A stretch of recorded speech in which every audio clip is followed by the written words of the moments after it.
हजुर हजुर हो त्यो आदि खोला यताबाट आयो काली गण्डकी बर्खामा ठुलो बाढी आउँछ ठुलो बाढी आयो भने यता पानी सिधा होला सिधा खोला खुल्लापछि काली हुँदै जान्छ पानी अनि हामीलाई आवश्यक परेको पानी यो 6वटा ढोका हो यो 6वटा ढोका यहाँ पानी फिल्टर हुन्छ यो कचेडा सचेडा यो मुढाहरू लासहरू त्यसपछि यो सिनुहरू सबै आउँछ क्या यी फिल्टर हुन्छ त्यसपछि फिल्टर भएर पानी पोखरीमा जान्छ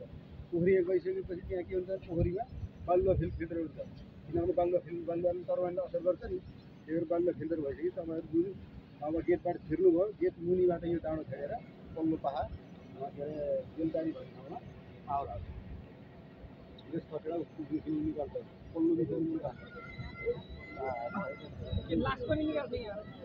लासहरू मान्छे खुङ्गालेका त्यसमा पुरेका त्यहाँ पहिरोले बगाएका लासहरू यहाँ आउँछन् इन्क्वायरी पहिले आयो भने हामीले जो लास आयो है भनेर फेरि त्यो फोन नम्बरमा फोन गर्छौँ आएर